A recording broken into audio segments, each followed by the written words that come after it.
hey, if anyone ever hears this, I'm here with my good friend, Mitch the Orgone donor, who requested to chat with me and requested that we record it just in case something interesting happens, which was fine with me because I was going to suggest it too. And you were like, we were so funny. You're like, I don't want you to think I'm trying to work my way into your shows. And I was thinking, I don't want him to think that everything I do has to be recorded, but I had a feeling something interesting might come of the conversation.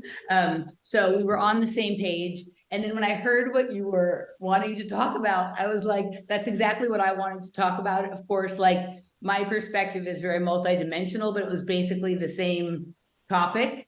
So we're in simpatico. So Mitch and I were just going to have a chat. This is casual. This is not a show. It may go out to some of our listeners, followers, friends, or whatever, but that's what's going on here. Hi, Mitch. Hi, Emily. The more I thought about, I know we were gonna hop on and talk about something we each had experienced over the last month, and we were like, oh yeah, like whatever, let's make some time for some coffee talk. And then the more I thought about it, I was like, there's some weird stuff I know that's gonna come up in a conversation, and I have gotten some really good feedback of the last time. Well, the last two times we spoke, but this consistency in that feedback is always that people hear something.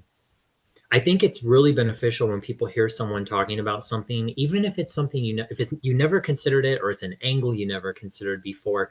It like rewires the brain of someone, and it happens to me too. Where just the other day, someone shocked me, and I was like, I never thought about it like that. And I think it had something to do with what's going on in current events.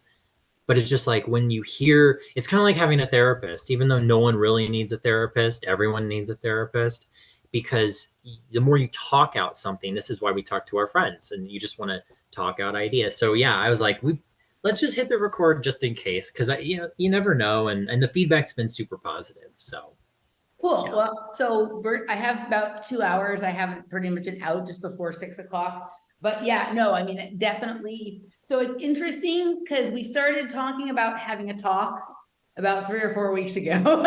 We started talking about having a talk, and now we're having a talk.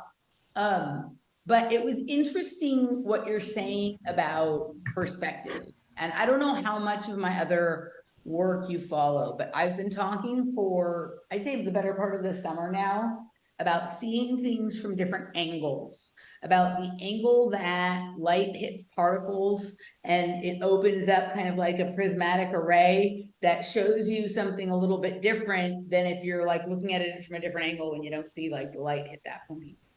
Mm-hmm. Right. And I started to kind of understand a little bit more about the place where I'm from and what's going on there. I being from Los Angeles, like a lot of people will talk about it is the angels or it is the angle, the lost angels. I think it's the angles.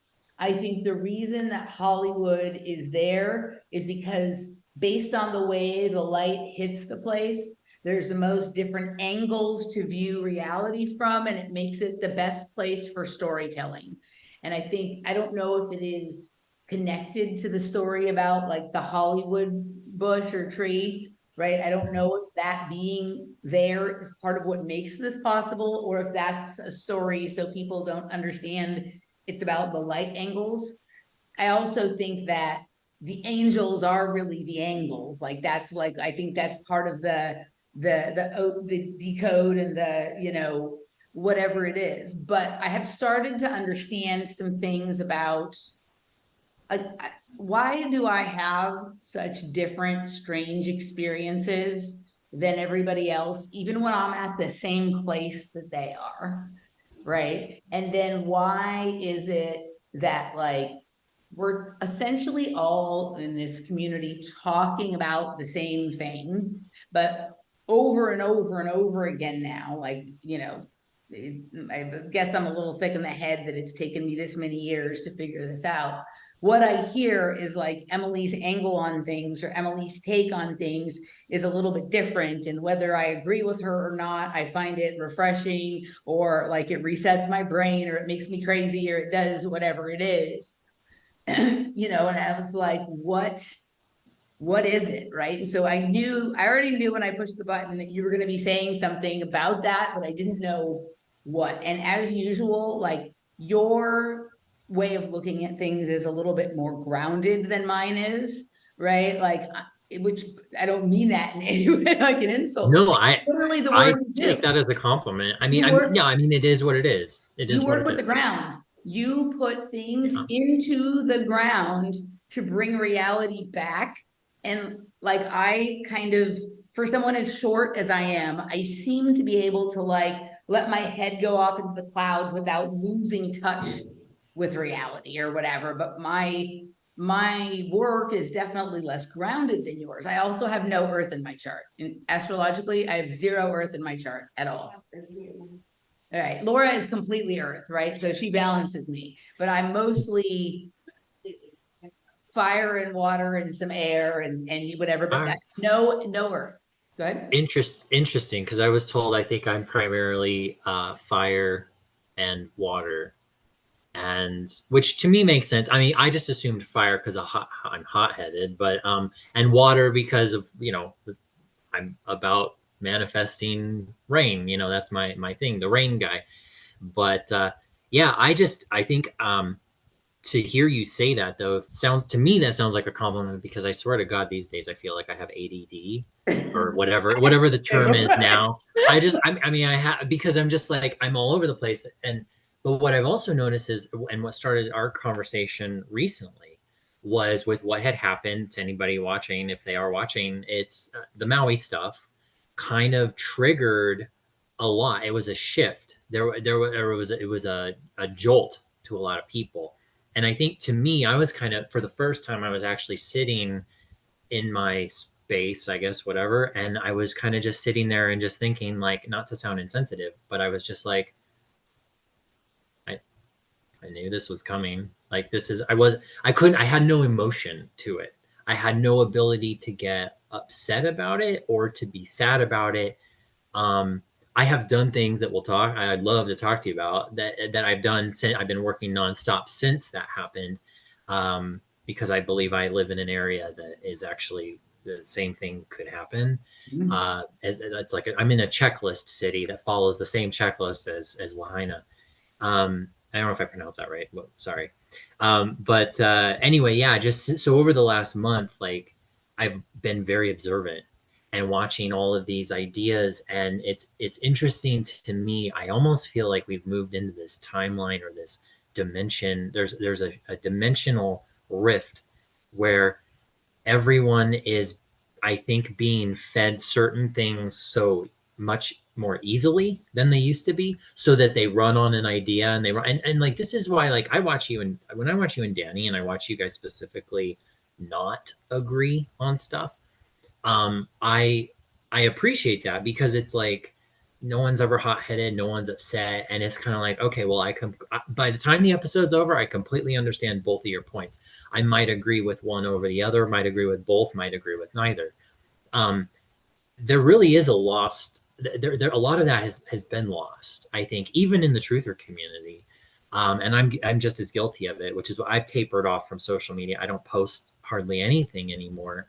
And people have asked me, even like, where are you? Are you okay? It's always like I get these messages on Instagram or whatever, like, where are you? What's going on? I'm like, yes, I don't have I can't fit into this right now, because my mind and my consciousness isn't there to do it in a responsible way. So I'm just not going to do it. It's funny. I kind of cheat. I jump the line by just having conversations with you, because you just, anyone you ever share your stuff with, it's like I know we align on a lot of things. It's a lot easier to kind of inject my opinions and what's going on, what I think or whatever, and to do it in a more constructive way. Um, but anyway, I don't, yeah, that's just my No, 2 cents. so what you said, like, I mean, this has been going on for a while for me, and I've been,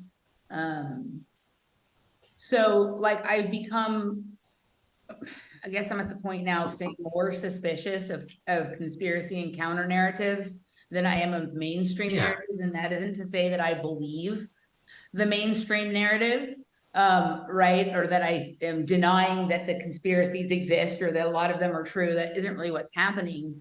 But they like, I don't know if it has always been this way or if something has changed, but if I think about it, it took me, I started waking up when I was like about, I mean, I've always been suspicious, like that's been true my whole life. But in terms of like the topics that we are engaged in talking about, like that wake up for me really started in the early 2000s. So I was already like 20, somewhere between 25 and 27, right? And so now I'm 48. So I guess it took me 4 less years to not stop believing the conspiracy narrative than it did for me to stop believing the mainstream Yeah. narrative. So I guess we're getting better. But I don't know if it's because it's always been like this and it just takes that long for one to become educated on how this all works, or if because something has shifted. But you know, I go through periods of time where I'm like, I don't know if I should do this anymore, because like sometimes it feels like I don't honestly believe I'm speaking out my ass, but I'm no longer engaged in keeping up to date on all the things that are going on or doing the deep level of research that I used to do and that a lot of our colleagues do. And so I don't feel like I'm as invested in quote unquote the truth as a lot of people who come and listen to me are. And so every day I ask myself the question, should I do this anymore? And it's been like a lot lately. And it's not because I don't like it anymore or I don't want to do it, but I don't ever want to be like, I used to get offended when people I would talk to who had like large followings didn't know what I was talking about, right? Like certain podcast hosts or whatever didn't seem to have done their research, right? But they seem to have not done their research about things that they really want to talk about. And they also were not coming with a perspective that was uniquely theirs, right? Like it was weird. It was just kind of like they referred to the thing that used to be true about something that they obviously hadn't updated. And I don't really want to be that.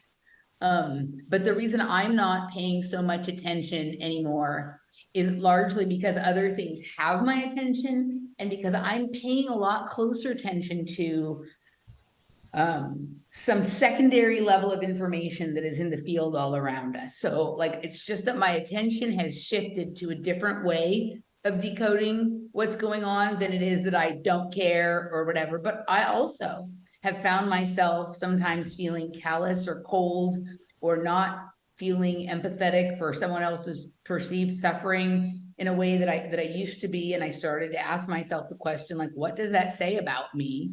Right? That like, I'm just not moved by some of these tragedies and stuff anymore. And so these are things I think about every day. Right? And I feel like as long as I'm thinking about them, I guess that's enough evidence that I care. I'm not just being like, Yeah. oh, I don't know and I don't care, right? Or whatever. But what has become solid to me over the last couple of weeks, the last couple of months, is that a lot of this is about perspective and angle.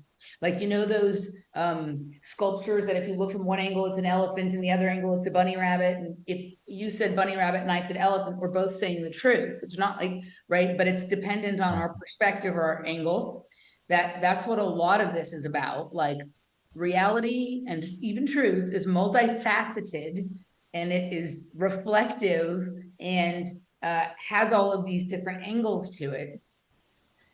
And that is really hard for people. Like people want black, white, on, off, this way or that way. It's either the truth or it's a lie. It's the mainstream narrative or it's the conspiracy narrative. And I think things are really a lot more complex. And in the last couple of days, a few things have fallen into place for me in terms of, I think I understand what my contribution here is, what my gift or my gifting is. And I don't mean this in any way in a superiority thing. I used to think that maybe I was a little smarter than the average bear and that I had some level of intelligence to contribute to this that was maybe more than someone else's. And there's a part of my ego that would like to believe that, but I don't even think that that's what it is anymore. I think the thing that makes my material maybe a little bit unique, and probably the reason that I had some of the experiences I had as a youngster in possible projects and whatever, is there's something about me that is able to see things from multiple different angles and perspectives and not like there's this flexibility. And it's almost like I have this picture, a diagram in my mind of how my mind works based on like maybe like an actual physical obstacle course that I was like maybe trained on or practiced in as a kid. But I don't think it's about like intelligence. I think it's about my eyes. I think there is something, and I was watching your eyes as you were beginning this conversation. Since I was a little kid, people have been like, oh my God, you have really special eyes. You have really unique eyes, whatever, right? And wherever I go, people say something about that. I think people's, and I've been saying this for a while, but I didn't understand it.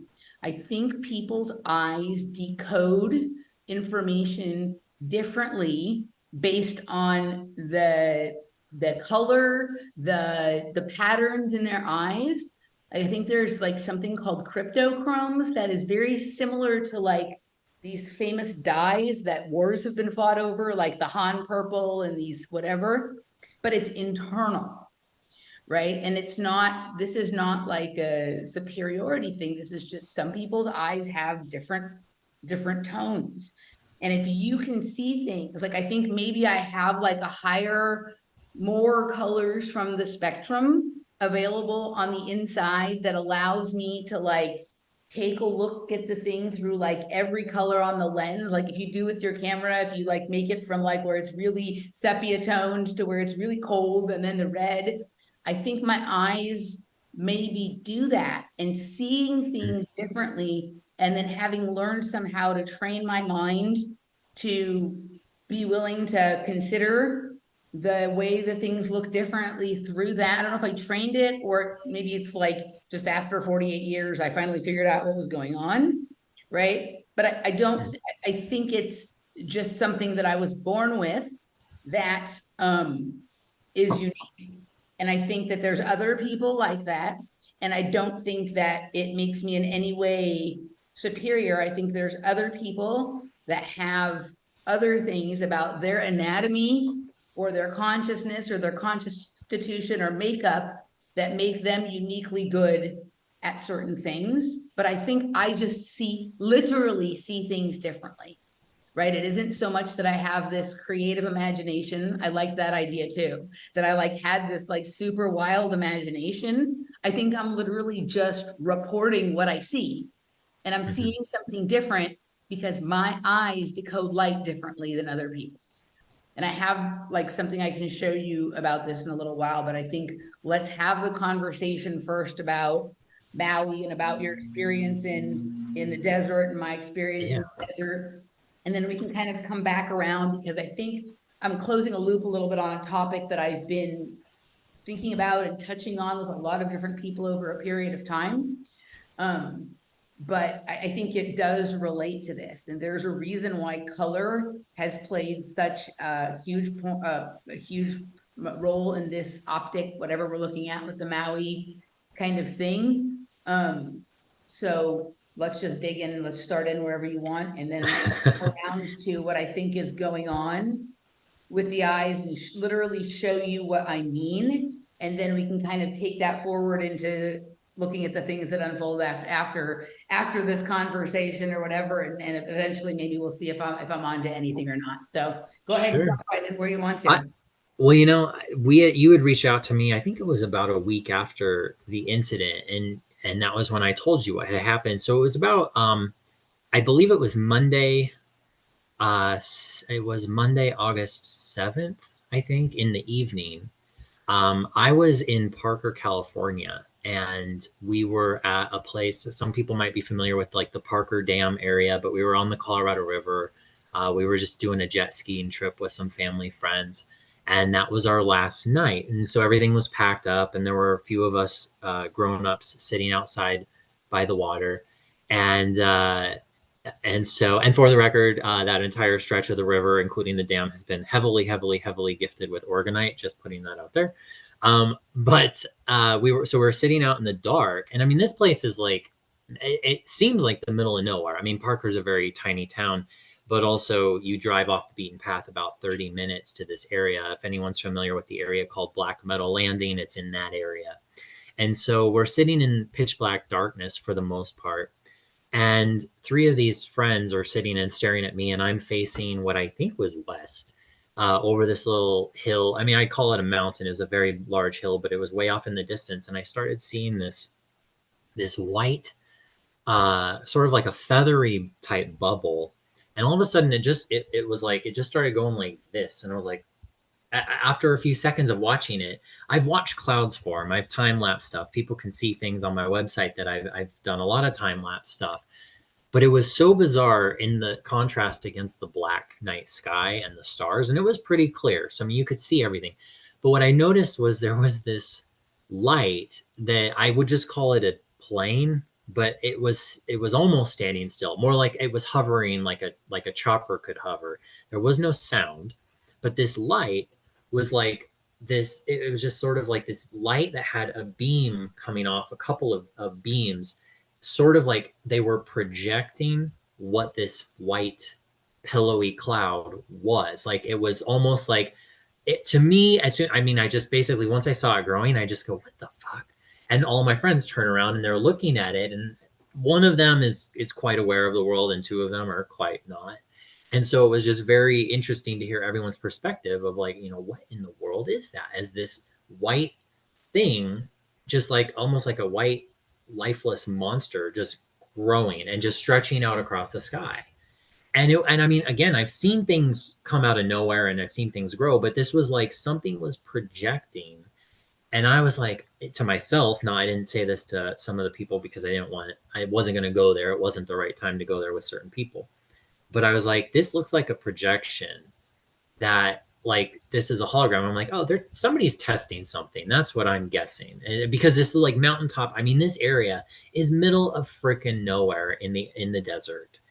And it's if you're gonna see anybody, or I'm sorry, if anyone is around to see it, it's gonna be such a small percentage of people that it's gonna be easy to sweep it under the rug. So after a while, this thing grows big enough, and then all of a sudden, the light that's these beams that are shining onto it stop. They almost like detach, like you've detached a trailer from the back of a hitch, and then the hovering craft just sort of like goes away on its own, and then it fades away into nothing. But the cloud is right there. All of a sudden, the cloud just sort of sinks down over the mountain area and then sort of dissipates. And then all of a sudden you can like almost, you can still kind of see the mountain, but you can barely see the mountain now. And you can barely see the stars above it. The stars directly above us were still quite clear. So one of the other people I was with, we're talking about, it was my partner, we're talking about it. And it's like, we don't know what it is, but we know some shit's going on because we're not stupid. The world's fucking weird. And so, or this reality is weird. And so a few minutes later, I noticed out of the corner of my eye, coming the same direction of where this cloud had been, I saw this weird white line. I was like, oh, that's probably a chemtrail. And I was looking at it and I was thinking something was drawing this trail. But I was like, it's not getting bigger, like longer. It's getting bigger because from my point of view, it's getting closer to us. It's just this white line in the sky that's just moving. Well, then all of a sudden, the white line, you can see what looks like, I assume, billions of green dots, like a green laser. And I have a green laser pointer with that type of an adapter on it. So when you shoot it, it's dots everywhere. And when you shoot the sky, it's dots everywhere. And so this white line, all of a sudden, it started wiggling and it started flying through the sky. And I at the time, I equated it to what I would imagine a dragon would look like in a parade during like a Chinese New Year parade. And I don't know, hopefully I'm not being stereotypical, but I'm not very cultured if I am. But it was a wiggling dragon worm type, whatever.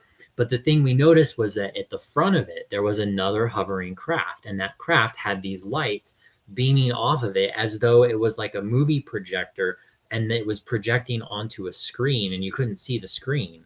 And it was but it was like projecting this object. Well, then it like detached. The object was still wiggling. The plane or whatever it was hovered away, and then that disappeared. It just faded. It didn't like get smaller or whatever. It just like literally just what you would expect of something just fades away and like into evaporating or whatever. And then the thing wiggled around for a little while and then it kind of stopped and then it just faded away. And I mean, at that point, there were three of us sitting there watching it. I'm just like, and someone said, Mitch, what do you like? because he's the weird one. What do you think it is? You know, and I'm like, no, no freaking clue. It was just, it was in my head. What I thought was just so bizarre about it was that in both instances, it looked like a holographic image being projected on something that then somehow had manifested into physical matter.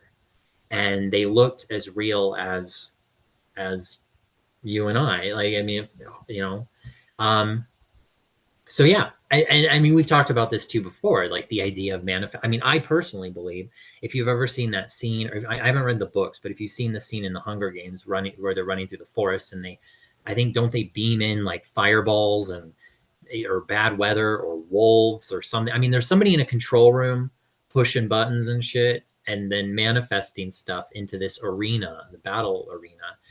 And I believe, I absolutely believe all of that is real. I mean, I really have.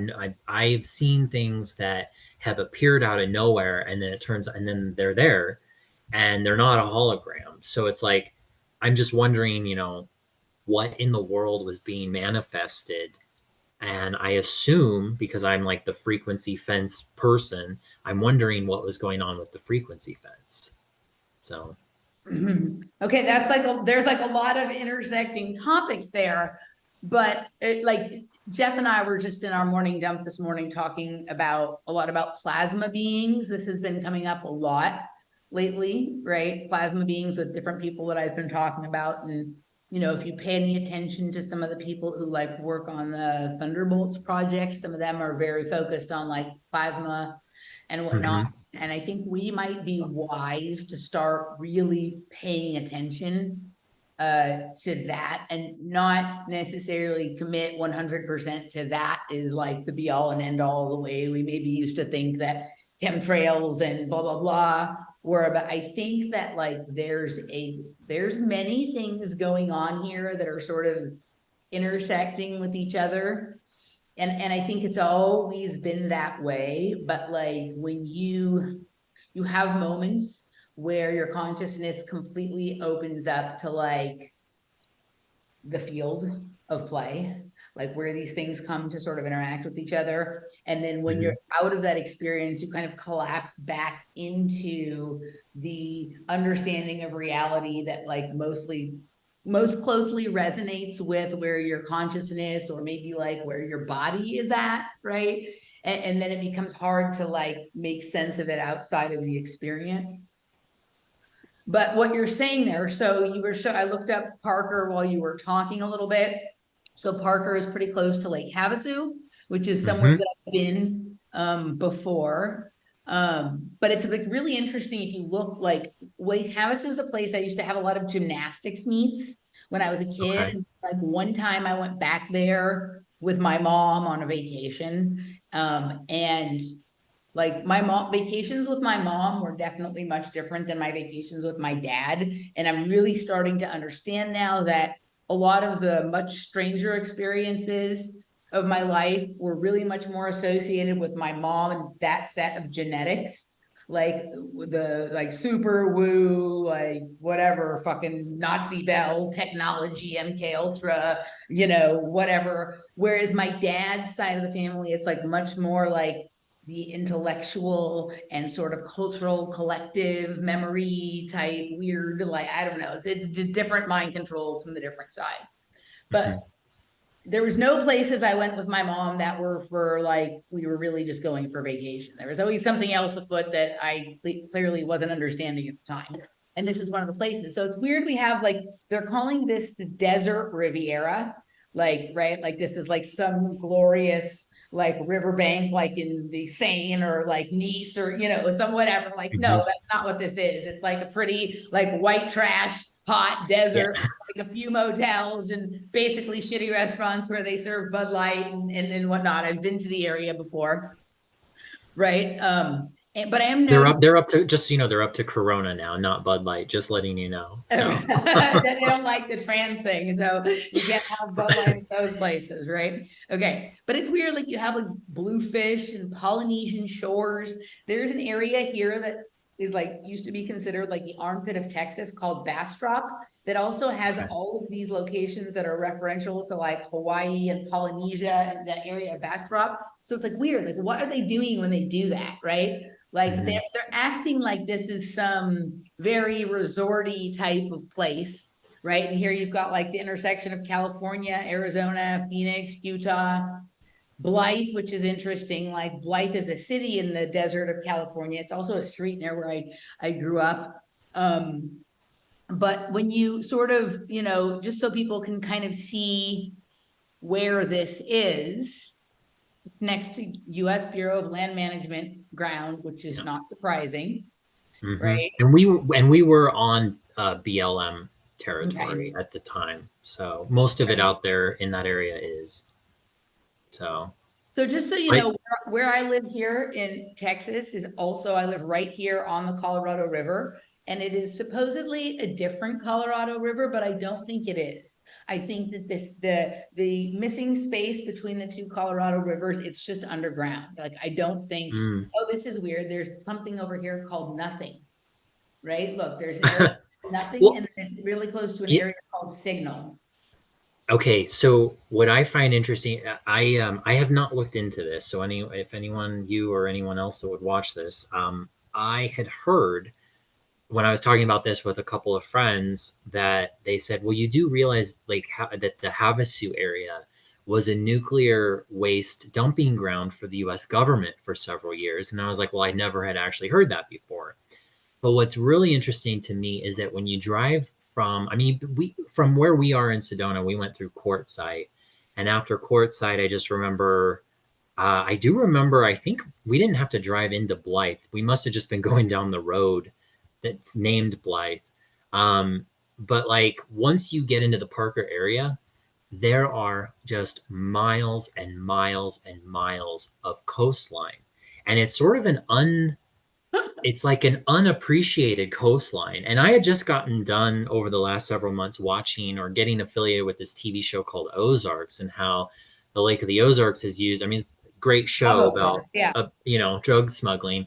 But why? Because of this, because of the coastline.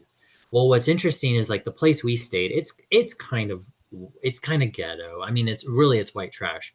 But it's one of those places you can like rent a really fancy RV and have a mansion on wheels, and that's what our friends do. Or you can stay in this like more motel hotel area.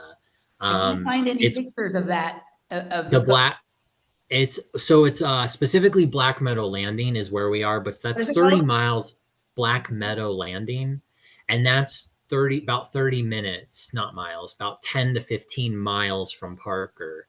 Okay, got it. Uh, you're going around from here. It's like you're leaving Arizona, going to California, but then once you actually get on the water, you're back in Arizona You know again. what It's this real reminds me bizarre. of? This reminds me of Salton Sea. Have you ever heard of Salton Sea? I have not. Okay, so we're already starting to figure out a little bit what's going on here. So you just explained to me why I was there with my mother and why they had gymnastics meet there, because it was a nuclear dump site. And I think there are some people that thrive in radiation.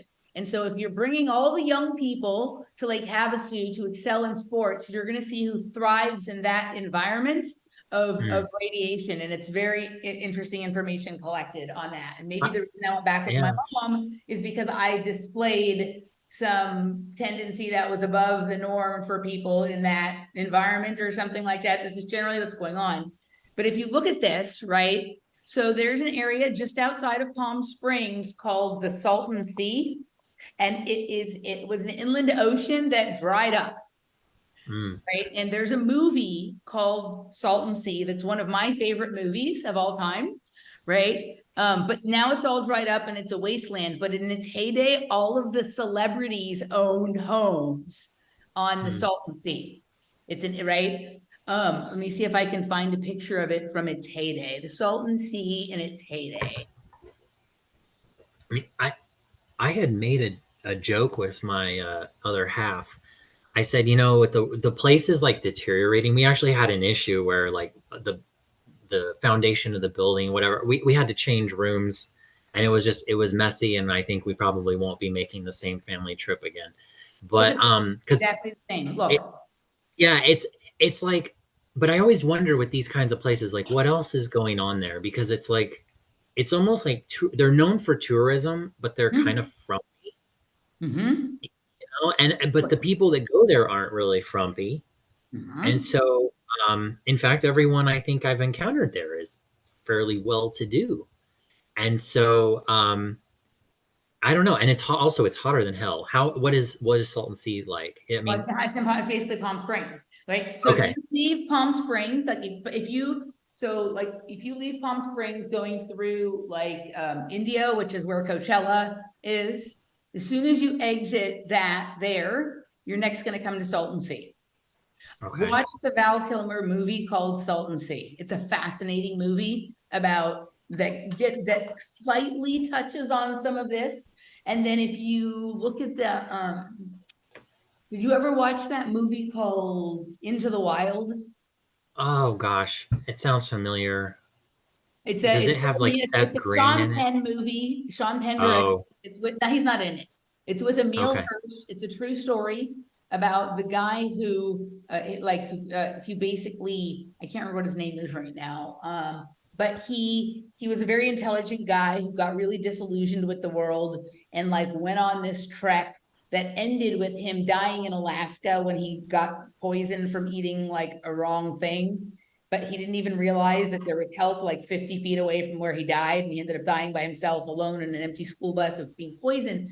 But at one point, he's in it, living in a little city that's right near Salton Sea called Slab City. And there's a lot of documentaries about Slab City. It's like this very strange coming together of like outcast people. So there's definitely an energy there that's pretty unusual, right? But if you look at, so where you were, so Parker Dam to Palm Springs. Okay, it's the A, they're not very far away. I'm gonna pull it up here for it so everyone can see. Parker Dam to Palm Springs, it's very pretty close, right? So, Yeah, it's equal, right? basically equal And so distance in from here the to. area called Salton Sea is like right around here. Let me see if I zoom in, if it shows you Salton Sea at all. Let me see, is it gonna show Salton Sea?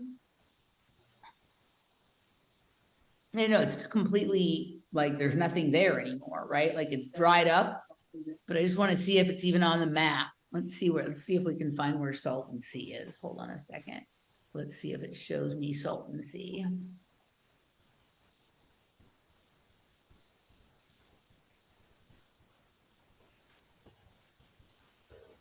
So you can see right here. So there's Okay. Indio and there's Salton Sea, and then Parker's right over here. See, look, it's just Yep. straight down from there. So it's exactly the same kind of place.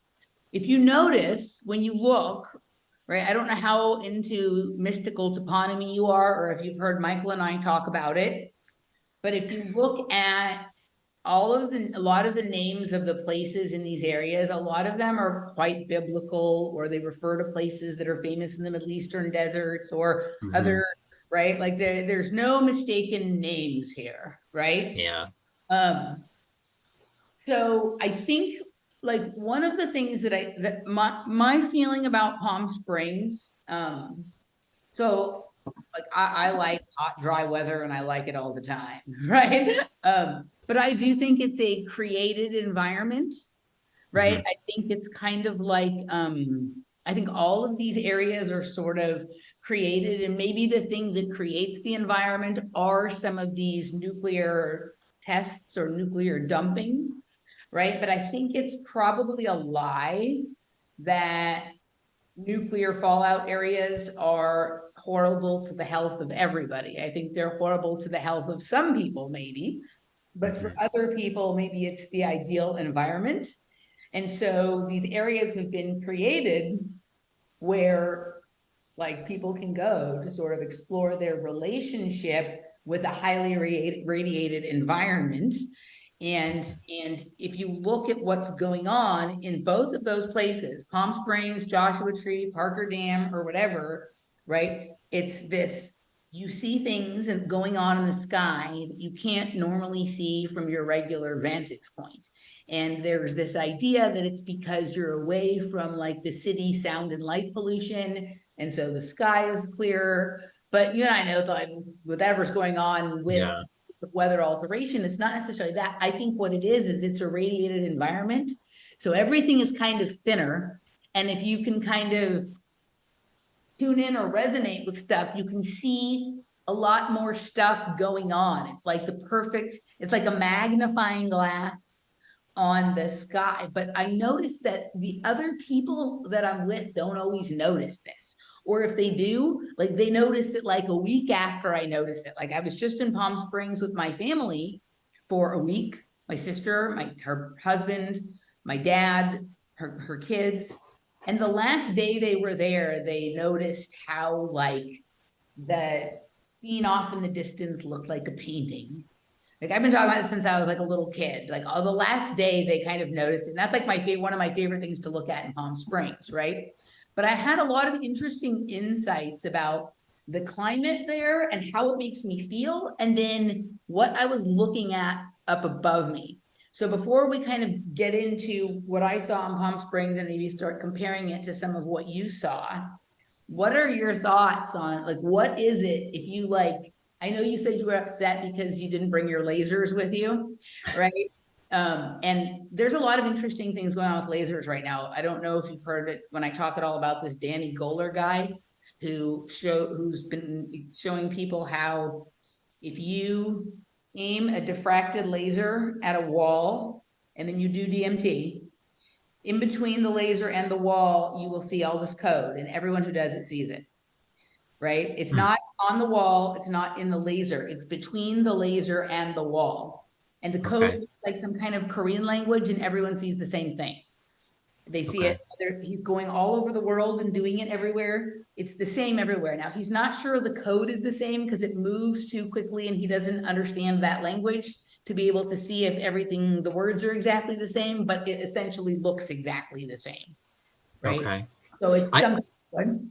I know I could Google this, but which one's DMT? Like that's the machine elves and stuff that Joe Rogan always talks about, and Terrence McKenna. Okay. I mean, when Joe Rogan goes on his script, it's not like acid or ecstasy or whatever. Is it its own thing? Right. It's like a little different. It's short. It's 15 minutes, and it's like basically it's not changing the environment you're in. It's like you're in a different place, right? Okay. And you like go just to get like I don't think that if a person. I don't think you're going to go out tomorrow and do DMT.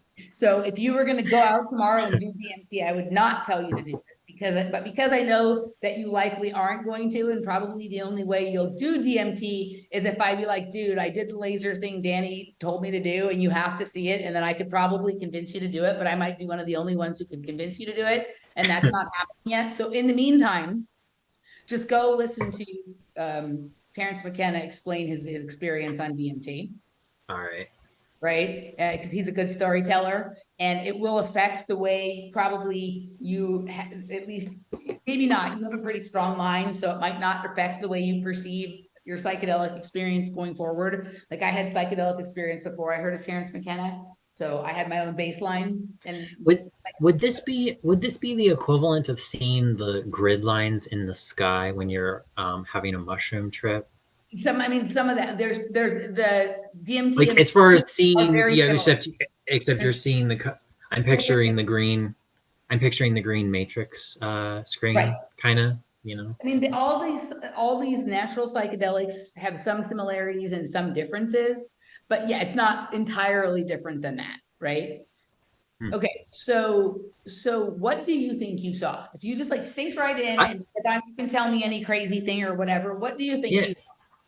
In my head, at first what I saw was something that kind of like, because I think it's kind of like dreaming when you get, or if you either have a dream or a premonition or deja vu, or you intuitively sense something, or you meet someone and you know whether they're good news or bad news, you know whether this person has a heart, or maybe you see it in the eyes, you can tell, window to the soul kind of thing.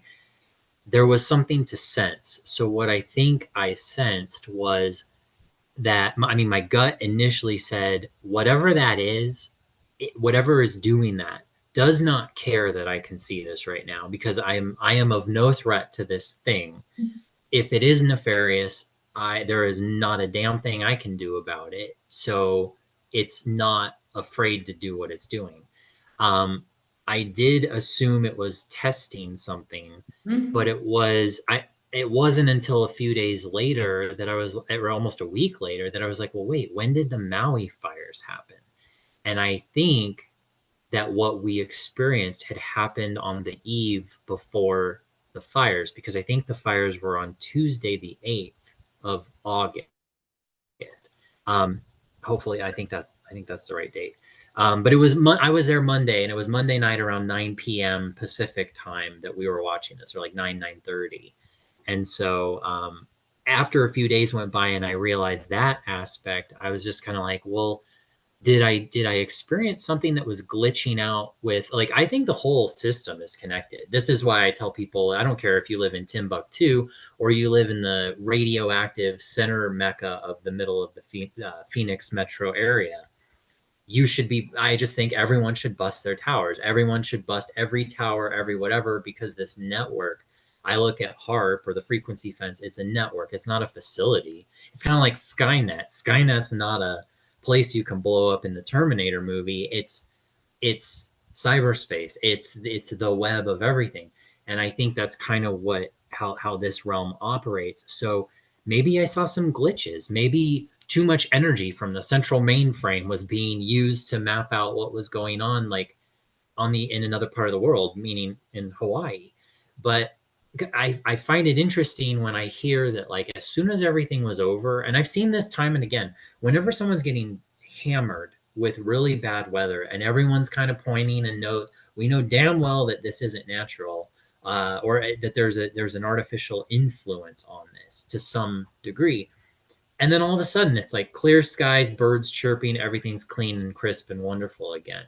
Well, that had apparently, I'm going off of what's been reported, and I only have the screen I watch to trust anything for this. So also take it with a grain of salt. But I did hear a lot of reports that the sky was crystal clear as soon as the fires were over and everything. And every time I see like the sky being just microwaved to high hell, and then everything passes or whatever, it'll be clear for a long time. In fact, here it's been clear for about a week and a half. And I noticed only today, 72 hours before a very particular holiday, it's finally, the sky is full of shit again. And so I sometimes wonder, like, did something glitch in the system? Did somebody kind of, I don't mean to be gross, but like, did they blow their wad and basically they have to earn back their energy, or whoever's trying to manufacture something, whatever it is that's trying to conjure up whatever it's conjuring. I may have seen an accident. I may have seen a computer. Like, people get really angry about the simulation thing, and it's like, I'm trying to look at the idea of this place being a simulation, but that it's a simulation over something else, or it's a fake replica trying to take over what is something else. Maybe it's hijacked. Maybe it's both. Maybe we're in a different reality today than when we woke up yesterday or when we went to bed last night. I try to keep those ideas in the back of my mind. So I think I saw, at the very least, either a testing of something that they didn't care about testing it there because it's a safe place for them. It's secure. The situation is secure. Or it was a glitch in the matrix, and I was able, for at least that moment in time, to tap into it with whatever sense of awareness. Like you mentioned with the eyes, we are electrical beings. Some of us, our hardware and our software is a bit more up to date than others. And therefore it's like, well, how do you see a psyop when you know what's happening? Or how do you know when someone's doing some bullshit to you and you know how to call it out, and someone else, and you just look at them like, oh my God, how do you not notice this thing in the sky or whatever it is? So yeah, for whatever reason, I was tapped into it. And I also just take into consideration, given the location, hearing about the nuclear stuff. I know people go to radium, like radium hot springs.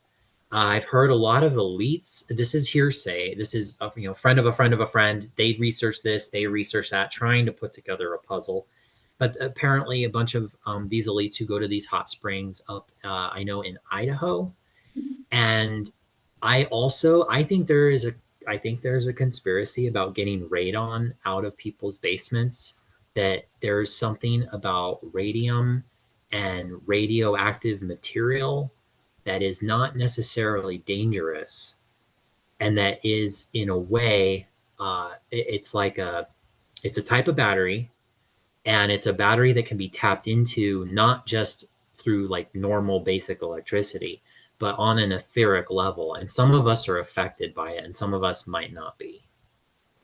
Have you listened to any of the stuff that I talk about radium? Or there's Oh yeah. another guy called the Archivist that's been doing a lot of Uh-huh. stuff about radium, I guess. I'm aware of him. I haven't listened yet. The first time that radium really came up on my screen was a few years ago. I did a show with Nish and this guy, Michael Wachter, Mhm. and he was telling, the title of the show is Use the Good Lighter to Unzip the Life Files. And he was telling me about doing DMT at Radium Hot Springs and Okay. like what was shown to him, right? Yeah. So it's funny because we're already talking about DMT and now we're talking about radium. So it kind of refers back to that show. I think that some people have radium inside of them. I think that we all have different makeup to our genetics and our blood codes and all of this kind of stuff, with different concentrations of metals and salts and neurochemicals and biological, all kinds of crazy shit. And I actually think that, like, one of the things Jeff and I have tossed around is that, like, there's like a chase on to try and collect radium because there's a limited amount of supply of it, and they've run out of some of the deposits on Earth. So now they're going and looking in people's blood, and that's really what, like, all of the genetic and DNA testing is about. And then if you find a population that has it, where are the children? If the children are missing in Hawaii, is this why they're missing? Do these Mhm. people have this kind of something in their blood, which is why they have such a relationship with the quote unquote sky gods that might really just be the thing you're talking about seeing? Do you have radium in your blood? Is that maybe why you're able to Yeah. see it? And By right. now, by now I probably do, because I play around with uranium ore quite a bit. But that's, and a lot of people, I know they'd roll their eyes and be like, "You're out of your freaking mind." But we are taught. So we don't know a lot about radium, or really about any radioactive material. We are taught that basically plutonium is bad. They fight over it in James Bond movies or whatever, Mission Impossible. If it explodes, it's going to take out whatever. I am one of those who does not believe in the nuclear bomb being what it is. I do believe there are weapons of that caliber that can be created. However, it's the energy that is necessary, or the energy that is emitted by these types of things, I think actually backfires. And it has the opposite effect of what the truest of all evil would want them for. Because if they really want to destroy everything, it's like, my personal view is they would never detonate something out of the accident of what's going to happen to those who will be probably activated by it. And they make movies about this, basically. Everyone's heard of the Incredible Hulk. And no, I don't think everyone's going to turn green That and was my muscular. favorite TV show when I was little. I love Danny's too. We both love the Incredible Hulk, right? But the idea of that energy, that sort of mutates, and people ask, like, I do believe that things are happening right now as far as mutating. Just look at what they try to do to us. I mean, you can answer a lot of questions this way. They want to genetically modify us to the nth degree for eternity. It's like that's one of their biggest missions right now. So then the question, it doesn't really answer like what are they doing, but it tells me at least like there's something about the way we can or could or have or haven't evolved yet. And it's like, so you start to look at things differently. Like most people would look at the missing children, for example, and say like, oh, you know what, the white hats and Trump and, whatever. And I'm like, oh, geez, Louise, will you please think bigger? Like in your case, you're like, who's after, like, they're not after people like with the shot. They want to genocide everybody with the clot shot. It's like, I don't think they want to genocide people. They want to change them. They want to change them in a way that they can continue to do whatever's necessary that they want to do to these people for as long as possible, because they're a battery. And I often think it's actually those that won't get the shot that are going to be the ones that have to go bye. And I know it's kind of a dark topic, but like if you're going to create an artificial world, you would have to create everything artificial that will coincide with that world in order to keep it together. Otherwise, anything natural would slowly go somewhere else, probably with everything else natural that's gone the wayside. But I'm sorry I got on the tangent about that. Just with the radium specifically, I think there's a reason the government has banned it, and there's a reason why they want us to think radioactive simply means like when we see someone who got gamma rays blasted, on their as part of their chemotherapy process. And because I have a friend of a friend and I saw recently, and I kind of forgot, I didn't know anyone with cancer for a long time. And I was just like looking at this person's body. I'm like, Jesus Christ, like you're microwaved. That's not the same as natural radioactive material from the earth. And the earth, I'm like, if this place is really natural and we belong here and we're part of this reality, then it would never create something that was going to by default kill us. That makes no sense. So yeah, there's something about the radium, and I do think whether it's in people's blood, I think it's a key component to unlocking like energy, free energy. I think it's a part of unlocking our gifts. I do believe X-Men is not such a far-fetched concept. Now, maybe it won't be like that, not going to shoot a laser beam out of your eyes, but but the idea of like, oh, I can read the mind of anything 10,000 steps ahead of the best quantum computer and know exactly and now I can save the world, maybe, or I don't know. I don't know. Okay, so you are orbiting around all of the same topics that I am. You may have slightly different perspectives, or you may have them arranged. Like if you have your psycho John Nash serial killer, everything is all connected, I'm losing my right kind of thing. Like John Nash is not a serial killer, but you see this when they're Yeah. looking for serial killers, or when John Nash is trying to figure out how everything is Yeah, connected. all the string. Right. So you may Yeah. have yours arranged, but we have like mostly all the same items that we're sort of looking at here. So you also you brought up like simulation and quantum computer and different, I think we are living inside of a quantum computer that creates light photons, right? Like that's what I think is happening. And I think that we didn't understand how to recognize it as such, and some people never will. They'll just continue to believe the lights in the sky are stars and this, that, and the other thing. But for those of us who have looked into the way our mind works and our computer works and noticed the similarity between those things, and then looked at what's going on outside of us, and then looked at ancient cathedrals and looked at the small little devices we have now, they all seem to look kind of the same, right? And we had one, it was a conspiracy cocktail or the dump, where we were looking at like some of the best, most psychedelic looking ancient cathedrals, and then we were literally looking at the inside of a quantum computer with light photons, and they literally looks exactly the same. There's no difference. Right. So I think that we may be in some incredibly large system, and whether we're aware of it or not, have developed this penchant for creating various different sized things of the same design and nature and whatever. Right. But once you have seen a pattern recognition is huge in this. And I think that like all the people who don't see what we're talking about, like that's just not a skill they have. They don't have pattern recognition. Like they think they've been clever if they catch the same person in 3 lives, right? Like they started to notice a pattern with this person, right? But they're not detecting, pattern necessarily everywhere else. That's related to the immune system, which is why there's an attack on the immune system, right? So that people cannot pattern recognize. And patterns like that are part of how the universe unfolds and then enfolds itself.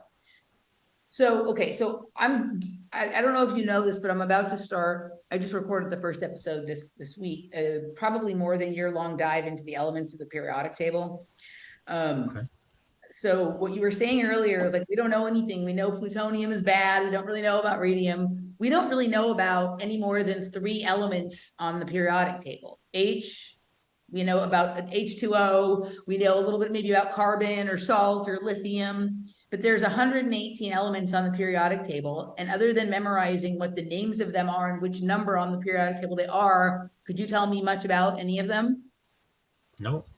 Right. And so a lot of this phenomena all around us is based on like how those things are reacting with each other. Right. And literally they were called elements. And we went to elementary school and only learned about 2 or 3 of them and never learned about any more. So it's like staring us right there in the face, like, right. And so I think that this is kind of what's happening with these locations, is that they find spots that have deposits of a large amount of something or other there, right? And then they maybe go there and they experiment with different things and they create different kinds of reactions. And maybe it's even what builds the character of these locations, is it's literally expressing the energy of that element, which like Bible and Iliad and Bhagavad Gita name gods and deities and angels and this and that and the other thing. Right. And it's really just these sort of like elemental spirits or energy. Something just, there was something I wanted to say about going. Oh, I don't know if you saw any of the shows I did with James Johansson about Iboga, right? But the place where the tribe is, that is where Iboga originates from, is in Gabon. And in Oklo, Gabon, there is the only known natural fission reactor that's 2 billion years old. So the biggest amount of natural radiation ever, right? And there's deposits there of certain elements that are the evidence that is sort of like the leftover information from, it's not active anymore, but it was active for 2 billion years. Some of these psychedelic substances, like mushrooms, I don't know if you've heard when Jeff and I talk about the thing he did with Andrew DeSantis, where he was talking about how mushrooms are really good at unlocking nuclear transclusions. If you give them a little bit of uranium, and it sounds like you're used to working with uranium, but if you give mushrooms a little uranium, it puts them to work unlocking nuclear code. Okay. Right. So I think that like whatever the tree is, the tabernath tree, but I think the roots of the tree uptake all of those elements from the ground in this place where there was all of this radiation and activity, which is a huge generator of light and sound and information and all this kind of stuff. The roots uptake it into the tree. And then when the people consume it, it's almost like using the good lighter to unzip the life file at the radium springs, right? Like it unlocks all of this information. I don't know what you know about Iboga or about this tribe of people. I have about 10 hours of shows with James Johansson on Iboga and our sort of dives into that. But what you were talking about with your line in the sky and then it's sort of coming open and then this other thing sort of opening up, like that gets into a similar experience that he explained one of his friends had when he did a flood dose of Iboga. But there was a technology involved. Like he said that he saw these kids playing in a backyard and they had this device where they would like beam in on a particle and suddenly like a window to another world would open up. But it seemed to be this technology that was doing it, but it had to like find the coordinate of something and then it could like extend it or open it up. And when you talked about like this line that then came close to you and disappeared and there was all this other activity and that whatever, it's kind of not exactly the same, but sort of similar, right? Do you ever look at Mud Fossil University? I don't. He had a video just the other day. I hardly watch anything anymore, but my mind records. This is Mud Fossil University is a YouTube podcaster. channel. It's Okay. a YouTube channel. Okay. And I hardly listen to anything anymore. But what my mind does, I look at everything that comes through my feed, and my mind just like I do like clairvoyance or clairsentience on the thumbnails or the titles or whatever, right? And I did notice he had this, was either yesterday or the day before. Light is made of quantum bits and is entangled, but can separate and it will never return to its mate. So he had this picture. So light actually does have substance. There is material. It's not just some like amorphous thing. And so the way you were talking about there being like a ship at the end or some sort of like something there, and point and the light and whatever. This is like, he talks about fascinating stuff, but what he thinks is that we're like living on like the carcasses of like deceased like dragons and beings and things like that, that all the stuff we think of as our natural geography is like the bones and the inside of like giant beasts, right? And he thinks Wow. that he has some really interesting stuff when he talks about like Quetzalcoatl, like the serpent, the Quetzalcoatl, the feathered serpent from Mayan Okay. culture.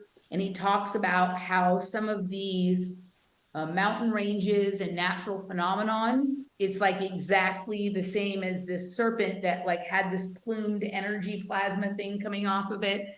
And it's kind of interesting to listen to. And I don't know sometimes if I should take it with no grains of salt, lots of grains of salt, or just one or two.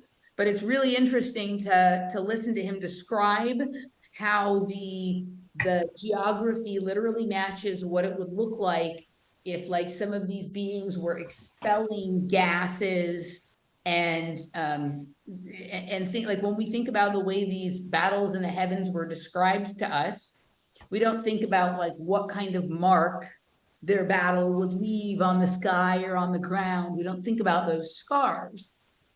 When you were describing your squiggle, right? A lot of these, have you ever looked at like the serpent mound and how it looks a lot like mitochondria, how it looks a lot like Walter Russell's version of the periodic table, which is like this squiggly. Have you ever seen Walter Russell's periodic table? I don't know. It's funny you mentioned Walter Russell just because that has come up synchronistically for other reasons, but Walter Russell's periodic table, right? So here I'm going to show you.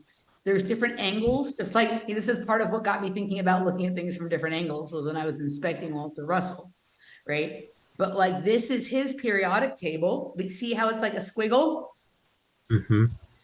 right? And then this would be what it would, that's if you lay it out linearly. But if you looked at it from like the top down, it would be like this, like a spiral, right? Okay, but if Yeah. look at like the mitochondria inside of your mitochondria inside of the mitochondria. See, it's also a squiggle, Mm, yeah.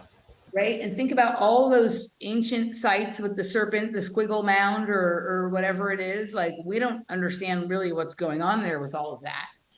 What I saw when I was in Palm Springs this time, like I've had so many weird things there over time, but this time I was really looking at the sky, right? And there was stuff going on in the sky, but it was not your typical line chemtrails or X's or whatever.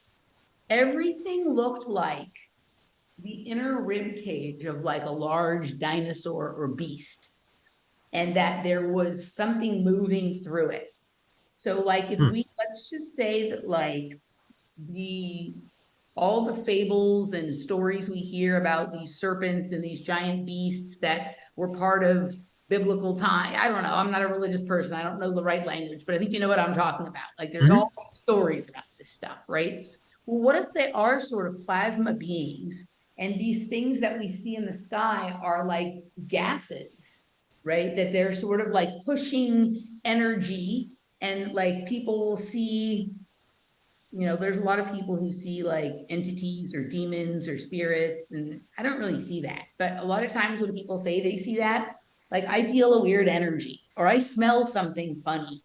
So what if Mhm. this is like intelligence that comes along with these different sort of plasma beings, that it has to do with like what buildup of like gases or elements or chemicals or whatever are sort of in that collection of stuff that's moving around. And in Palm Springs, in that whole area, I don't know if this felt like this where you were. I feel like there's like an electromagnetic dome, and some of what you're seeing is on the inside of it, and some of what you're seeing is on the outside of it. And there's some things can pass through one way, either way or the other. But otherwise, even though it's all sort of clear and blue up there, it looks like they're sort of touching or interacting, but they're actually separated by an electromagnetic wall, a frequency fence, if you will, or whatever. Yeah. But what's up there, I can see Like I've been starting to been able to differentiate which side of the dome things are on. And these plasma beings are on the other side of the dome. They're not actually in our atmosphere, right? So I don't know like what these are, but like when Sean, like some people would describe these, like have you seen the kind of chemtrails that look like they're like rib cages? You know what I'm talking about? Yeah. Yeah. Right. I think, yeah. And they get mislabeled and I get annoyed. But yeah. Yeah. Right.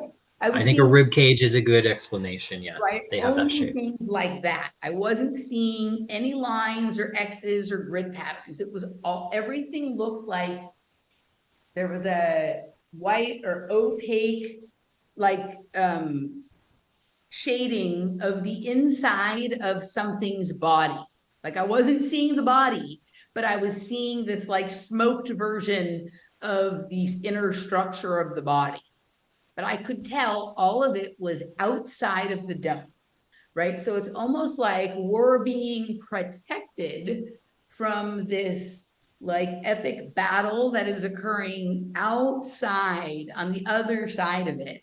And like the thing that we're looking up and seeing in the sky is like some of that, right? So maybe you're seeing some of these beings doing some weird like expelling of gas out of Hmm. their mouth to the other one, or I don't know how it works, right? Yeah. So I think there's that perception, or there's quite literally the other perception in that we live in like a giant magna doodle etch a sketch or whatever, where they're like literally able to like perforate the atmosphere by just drawing an energetic line across the screen with their little magnetic filing, whatever it is. Like I think both things are a possibility. And my guess is on some level, it's all kind of true and working together. Like we're still polarized in our mind, even though we think we are smart, we figured a few more things out, right? We still think that like either we live in a real world or we live in a simulation, or we live in, like the elites are controlling everything, or it's all a hoax. None of us think that like, I mean, there's a few people who think that there's like, extra dimensional serpents flying around in the sky. They're expelling all this energy, and that's part of what's making things be so weird. And the elites would love for us to think that it's them doing that, because it makes them seem more powerful than they are. Maybe they just don't know what Yeah. the fuck is going on, right? But when you were Yeah. describing that, it sounds like what I was seeing. Now, what I was watching was during the day in Palm Springs, right? My Hmm. whole life, I've always seen interesting things in the sky in Palm Springs. And when I go to Joshua Tree or the area above there, I really look at the sky at night. And then you see things that are more like lights and different kind of stuff like that. Um, and I definitely have had my experience with the lights and the ships and the stuff up there. I You think know, the I what? well, if I can just interrupt for a second in regards to the Go ahead. barrier, like could this be above or any, I think a possibility, not saying I definitely believe it or know this is right, but I wonder if as time goes on, there are things that obviously are coming to the surface, like things we never notice. It's like you lose your wallet and you can't find it, and then you realize it's right there that whole time. You're like, how did you not see that? It's like it was outside of your realm of being able to notice it until it wasn't. And so in the case of like a chemtrail, I joke sometimes that chemtrails are Jesus teaching the angels how to jet ski.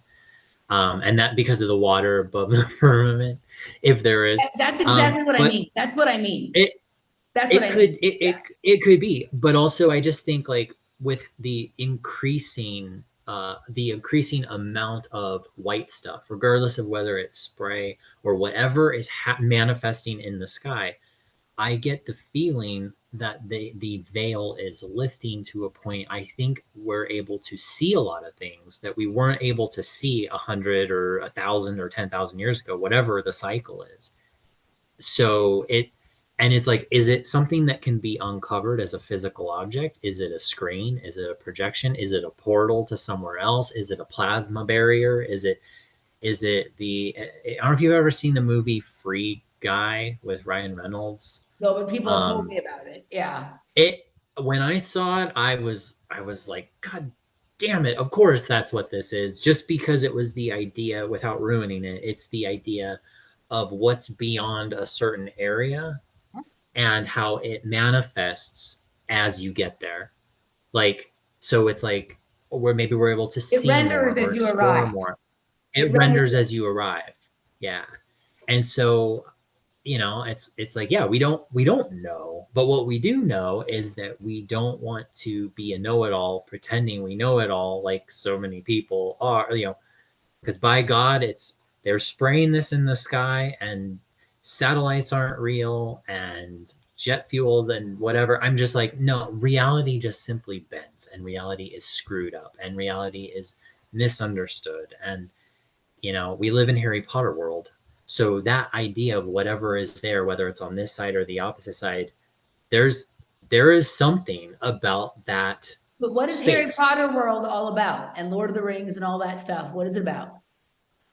Oh gosh, I'm terrible at these types of questions because I always guess wrong. The elements. It's about the elements. And where are the Oh elements? well, yeah, On the periodic table, right? yeah. I mean, This is the whole, like, this, I find, like, I agree with you. Like, the only thing I'm sure of at this point is that I know almost nothing, right? But I have been smart enough to figure out that I don't know what I'm talking about. And so I'm gonna go back to elementary school and learn the yeah, periodic I table. think. Well, I think it's a fair thing. I had said this. I use this word, and I don't know. Maybe I can hopefully coin a word in pop culture someday.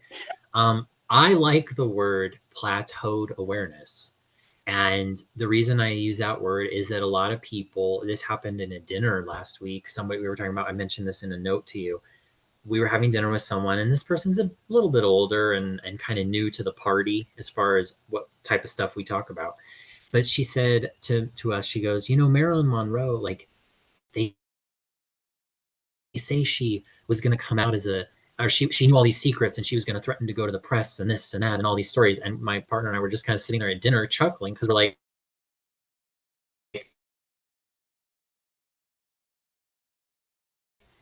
have you ever thought about that Marilyn just Monroe playing a is role, or fucking that with maybe, you. Marilyn Monroe is yeah, fucking with you right now. I mean, it's the idea that everything is, how do we know this information? It's all through a screen. We've only ever seen it through a screen. We don't have any firsthand experience with any of this stuff. So it's like, when we said that though, she was like, oh, and she kind of got scared and didn't think deeper about. I'm like, what if they're all in on whatever? What if this person never died? What if this person just went away? What if this person portaled off into the sunset? And she stopped. She was like, I don't want to know anymore or whatever. She's like, you know what? I don't think I want to be conscious, or I don't care as much about consciousness. She said, I just want to like love people and whatever. And I said, now that's fine if that's your path. But I said, like, if you are going to tell me that you are on this pursuit of truth and absolute consciousness or awareness expansion, you have to be able to take in the things that are equally uncomfortable to you, or else you're not expanding on anything. Because the idea of awareness is just simply learning more possibilities. We've learned so many possibilities just by hashing things out. And then you're like, okay, you said, what did you think you saw in the sky? And I'm like, well, I don't know. But I can give you my top 20 possible things I think it could be, versus my friends, and they're sitting in the lawn chair next to me who know very little about and care very little about that kind of stuff. It's like, what do you think it was? Be like, I don't know. And they forget about it 5 minutes later, and they would never say a word to anybody about what we saw in the desert. So yeah, that's why I like that phrase, just that the plateau, it's you plateau and that's where you want to stay. And it's like, that's fine. Get out of my way though. That's Totally. my philosophy. So Marilyn Monroe was fucking with you because as soon as you started talking about Marilyn Monroe, there was all these weird pauses and glitches For and real? distortions and whatever. So do you remember when we got into Marilyn Monroe on one of the Glass Bead games with Michael, and we found out some really weird information about it? Well, Marilyn Monroe went to UCLA, right? And like Marilyn Monroe was like not some like dumb blonde who was just, along for the ride and looked pretty doing it. Like she was pretty intellectual. She was pretty different. She was on the carnivore diet, like in the fucking 60s, 50s or 60s Okay. or whatever, right? So I think there's probably lots of truth to what you're saying. You know, but I can't remember what we found out about her, but there was something pretty shocking that we discovered about her when Michael and I She's went. like a molecular physicist or something, Yeah, or no, probably not, like but we're finding all she these, basically not a ditz, probably, you know. all the famous people have their families either work in genetics or nuclear Hmm. power, Okay. right? So like, this is, I mean, this is part of what That's I'm really that's getting. kind of like that's like musicians. So many musicians whose parents are in the military. You Right. know, it's yeah.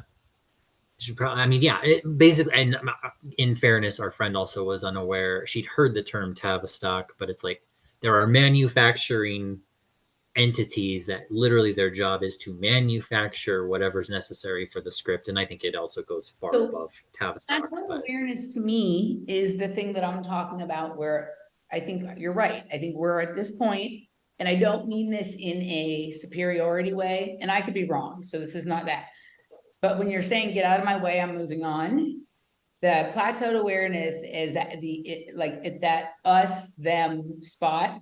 Like they're only really interested in learning about, there's this other group of people that are doing something to us and we need to mhm, expose them, and they're all in on it and they're evil yeah, and blah, blah, blah, blah. And it completely blocks them from this large field of other information that requires mhm, more work and discipline to understand, and doesn't give like the same level of like dopamine hit and satisfy, like as you know, Pizzagate or you know, whatever the stuff is, right?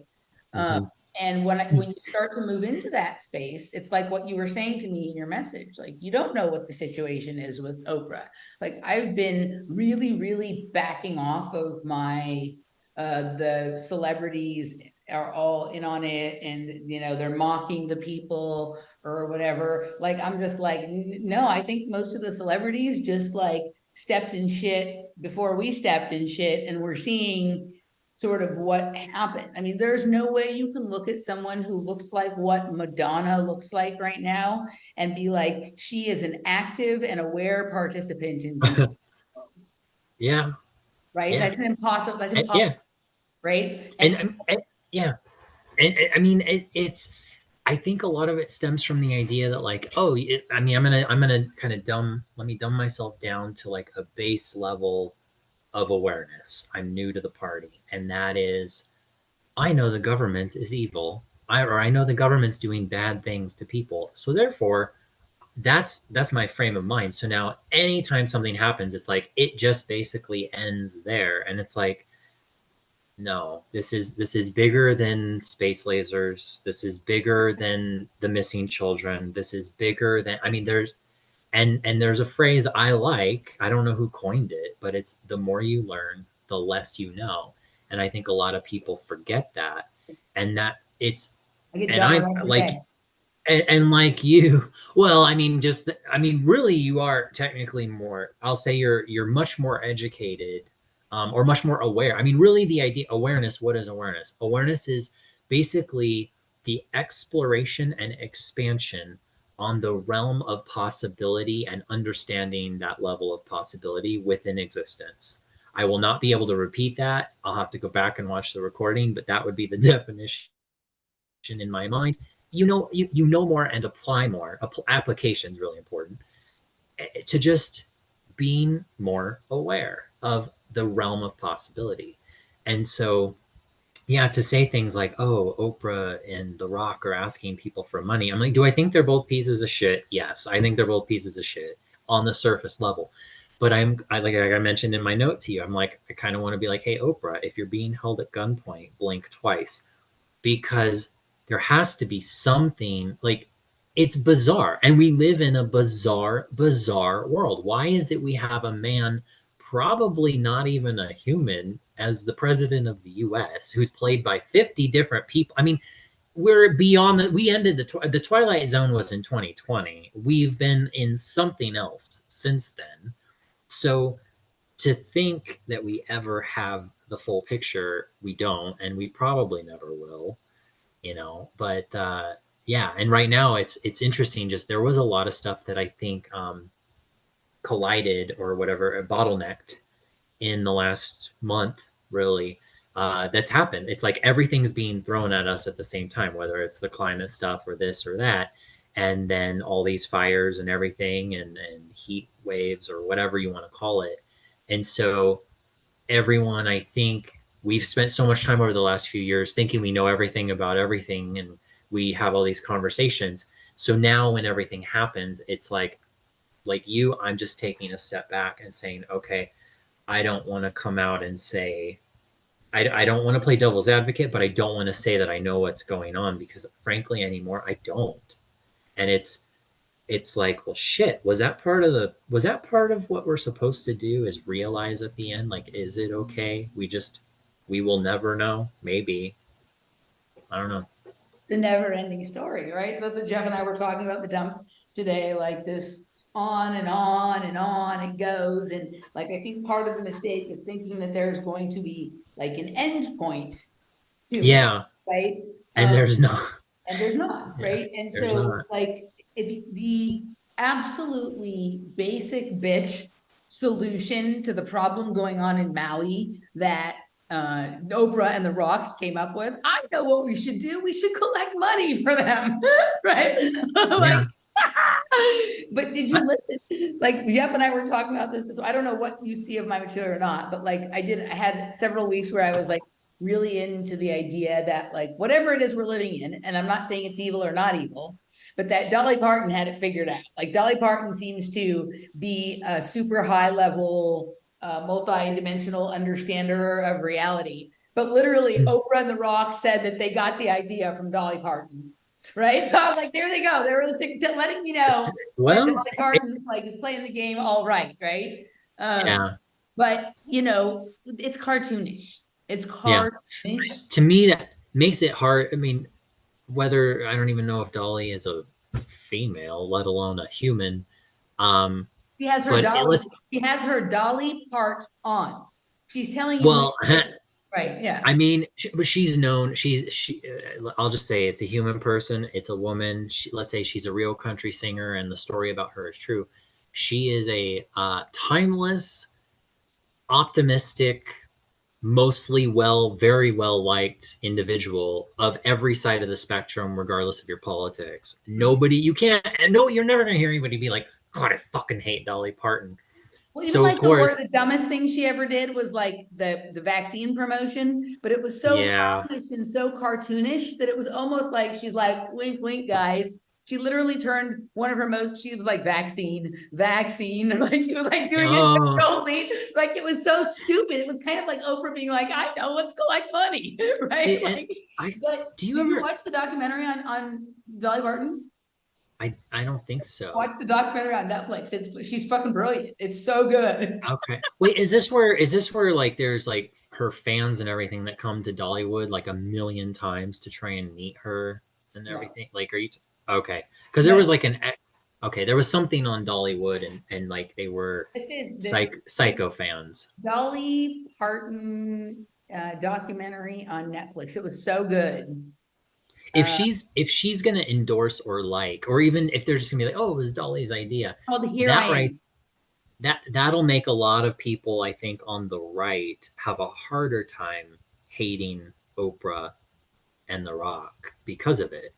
Because I think a lot of people on the right would resonate with Dolly Parton because of, her country music background. It's this one. It's called Here I Am. I'm not suggesting that Republicans all listen to country. I'm just saying the Southern Belle cowgirl thing, country girl thing. So yeah, but the Dolly Parton documentary is really good. So okay. Okay. So I think like this is, but yeah, like this is completely like whatever our attention is being drawn to, right? Like I've never seen, it started with the Ukraine. I mean, it's been going on for years, but I really ignored the Ukraine story for as long as I could because of the way it invaded every feed of mine. It was like more than I ever remember from like 9/11 or Sandy Hook or any of that kind of stuff. It was like I couldn't find any article on any of the news feeds I go to that wasn't about Ukraine. So I started practicing just ignoring and not caring then. And then this Maui thing was pretty similar with like the do's and the duh. And I'm just like, dude, your YouTube feed is a directed energy weapon, right? Like it's directing your attention in this way that is so curated and so cultivated, right? And it's like I waited until yesterday to start investigating Maui, really, basically. Like you can't avoid the stories, they come into your feed, so you know sort of what's Yeah. going on. Same thing with the Burning Man thing, right? Like everyone I know who went to Burning Man was like, it was I, a great burn. did you find that I found it interesting that in the name of it, it's like of all the places to be flooded with water, Burning Man, and you've got all this other stuff going on with fires. Um, there had to be a connection to that, but then also with the Lionsgate on 8/8 and being with the fires in Maui, I noticed that Lionsgate Studio announced it would be the first Hollywood studio to reintroduce mask mandates. And so when I saw that, I'm like, okay, so this is what I mean when I tell people, because they're like, all they're so fixated on is chemtrails, just the chemtrails. I'm like, what's going on up there is connected to the energetic everything that's going on down here too. And it's like, so they're manifesting something for some reason. I mean, there's a reason why blue and yellow was very popular around the same time. Everyone's switching to these branding and logo and marketing tactics that involve the same color scheme of blue and yellow as the Ukrainian flag. And I find it interesting right now. There's something I think going on with the color blue specifically. People talk about Project Bluebeam and all that. This kind of bugs me, so I'll say it. Just I hope someone else hears this someday.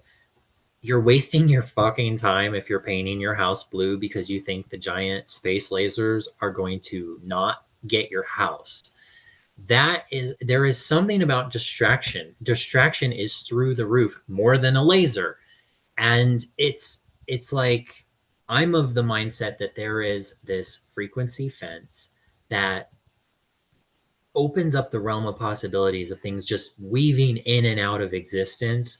I think the direct energy weapon is the web created by every single device that, in this microwave bubble. I don't like to say, I shouldn't say microwave because it's not the same as being inside of an actual microwave box. That's microwaves blasting water molecules and bouncing around. However, the microwave bubble we're in is opening up a gateway, which is I think why our routers and things like that are called gateways, or why we use terms like portal. And by opening up this vast web that just is cast over the whole reality, I might be able to send something to a location that utilizes the Apple Watch that's on your hand and the iPad I've got in my backpack and the Tesla car that I'm driving. And like I can pinpoint every square inch where I want to put something, manifest something, or directly energize something. And so while I see people talking about, because the idea of the laser thing, I mean, this is just, I roll my eyes. It's too easy. And when it's a field, it's not a beam. It's a it's, field, yeah, a it's a field, not a field. beam, right? And that like the whole space laser thing is like, oh, they said that Marjorie Taylor Yeah. Greene says that there's Jewish space laser. Marjorie Taylor Greene is pro-Israel. Well, Marjorie, I am so glad you used that word first right, because you said Jewish space lasers. right. I'm Jewish. I I'm heard allowed. the the first time I heard that term was when it was over the last month, and it was where people were in comment threads. People were talking about direct energy weapons, and they were like, "Oh, great." Everyone in there talking about the Jewish space lasers, whatever. And I thought, now it's really interesting you're using that term because if you wanted to, you're not only just totally trying to downplay someone who's trying to figure out what happened as far as a direct energy weapon, but you're mocking them like you normally do, calling us conspiracy theorists. But in a way, you can help shut them down even faster because nobody wants to be labeled anti-Semitic. Right. The whole thing And is such a mess right the now. whole, yeah. And so I thought that's really interesting. But when my friend suggested to me, he's like, Mitch, I'm normally on board with all these different things, like government's evil, basically. We know that, but that's where people plateau. He said, I just find it kind of creepy how quickly everyone's jumping on the space laser thing. and it's something attached to an airplane, or it's a Death Star, right?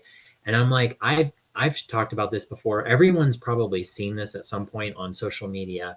There's a guy who's playing around with these magnifying glasses, and he's melting rocks and like melting them into liquid and then creating like colored glass and whatever. And it's just this gigantic magnifying glass he has like on a big frame window, and he's like moving it around. And I thought, what if you use a frequency in the frequency fence to manipulate the crystallized water particles that are already in the atmosphere? Let's just create a gigantic magnifying glass and can use our own sun against us as a laser. I'm like, that's a possibility. I can triangulate using every little tiny Bluetooth and Fitbit and every last burn off of electricity everywhere, or every radioactive whatever. Maybe you create this bubble. I can now pinpoint and triangulate to the exact places I want to do things. There's a lot more possibilities out there. And I think the bottleneck distraction over the last month has been just in super intense, where it's like they're just telling you, oh, Oprah has all this land. Like, you got to look at Oprah, watch Oprah, look at Oprah. And like, oh, did you notice the blue tarp? Now I see the memes where someone puts a blue tarp over their house and like, just getting ready in case, I heard whatever. Or like well, yeah. Anyway, I don't want to say there's something out there about Mountain Dew too. Everyone's looking for if you find a Mountain Dew flavor that has your name of your city in it, supposedly people are worried about that because there was a Mountain Dew Maui Pineapple Blast or something, and another one called Mountain Dew Baja Blast, and Baja had gotten flooded by the hurricane. Mm-hmm. So, I'm hoping there's not a Mountain Dew Sedona Vortex blast. Okay. I mean, it could be a synchronicity and nothing more. I mean, if we are in a simulated type, or if there's any simulation components, then I can see how those things can be connected. But yeah. Okay, so we have about 20 minutes before I have to go. So what I want to do is first quickly, like, how familiar are you with the Gateway experience? Have you heard any of my talks about the Gateway experience? Maybe. A lot of that's dependent on radiation as well. So okay. Robert Monroe, that's the out-of-body experiences. That's the like different layers of the reality that you can move around in and things like that. Mm-hmm. But one of the things that's becoming clear, like I've talked a lot about the Gateway experience without knowing that much about Robert Monroe. So I'm reading a book of his right now. And all of that is related to emitting radiation as well. Mm. Right. So, so you mentioned the Gateway and those things, like they're radiation emitters, right? And they've got a lot of people. Oh my God, that was weird how you just turned pink when I said radiation emitter. Did you see that? Yeah, I did. I was like, well, that just turned pink or purplish. Yeah. So I'm about to show you something pink, so that's weird that happened. But I think that was a sign of being communicating with us. I'm just telling you that, right? Based on what I'm reading right now with how this fucking the shit with the Robert Monroe works. Okay, so I'm gonna I opened several windows while you were talking, and I'm just gonna tell you about things that it made me think of when you were talking. It just happened again. It did just happen again. That's where I saw a grid that time. Right. So I'm going to show you a grid too. I'm going to show you something pink, and I'm going to show you a grid. Okay. So I already have these windows open. So that's fascinating. Whatever's communicating with us already knows what windows I have open on my computer. And then I'm going to show you the way I see the thing about the eyes that I told you about in the beginning. And then people can marinate on that if they listen to this, or you can marinate on it and I can marinate on the things you said. And then we can regroup at some point and chat about some of that stuff. So, okay, I'm just going to take you through the line of windows I have open So I don't know if you know this, but just in the days before the Maui fire, there was a fire in Greece that my friend Les Luthor, who like debunks all of the events, he goes and he basically shows how they're staging it and doing all this kind of stuff. He went to Greece, and basically it wasn't anything like what was being reported, but basically a lot of what he saw in Maui looked exactly like what he saw in Greece, where he went to. I did a show with him. It's up. It's just like from 2 weeks ago or something like that, where we talked about that. Remember when T-Mobile was showing us these commercials where they have the whole United States covered in pink? It's the same pink that just showed up on your window. but this is called Yeah. projected. And you were saying before, you were wondering if something was being projected. You were saying that when you were talking about your experience in Parker Dam, right? But look at the way all of this stuff is covered. It would be interesting to know what is in the locations that are not covered by the pink, right? But Hmm. this is the exact same pink that your screen just flashed when we were talking. This is the literally exact same color for people if they ever watch this, it's the exact same color. So there was all of these commercials for T-Mobile that showed all the little nodes connecting like you were talking about, and then the whole country covered. And then just look at some of these pictures that look at that, right? Right. Yeah. Look at this, because I'm going to show you something else in just a minute. Look at this. Okay. All right. There's a movie called 13th Floor. Have you seen it? I know it's on my list. I need to. Yeah. Right. Because So it's like up there with the dark, it's like a dark city type of movie, right. right? But look at Okay. this and look at what I just showed you on the T-Mobile things. Mm. Right? Okay, so this is basically he figures out that he lives in a simulation that ends at some point just outside of Tucson, so also in Arizona, right? Oh, Like that simulate he basically, so the projection is coming from a building on the same intersection I used to live at in downtown Los Angeles. It's not the building that I lived in that was part of the They Live movie, but also this movie is centered that the whatever is being emanated is from the 13th floor on this same intersection I used to live at. And it goes okay. to about the desert just outside of Tucson. You should check the movie out. Okay. I will, especially now. Yeah. We already talked about mud flood. We talked about Walter Russell, mitochondria. Are you familiar with the Flammarion engraving? This is a very important piece of art in alchemy, right? This is the Flammarion engraving. This is a colored version. Okay. Most people are familiar with the more black and white version, which would be this, right? But basically, it's a frequency fence, and the alchemist has figured out how to perforate it and see the real world outside. But this is the terrarium, the dome that we all are living under, right? There's many different versions of this, but this is like a very famous sort of like alchemical plate. Mm-hmm. You I mean, yeah. So I mean, I didn't know that was the term for it. So yes, I have seen it.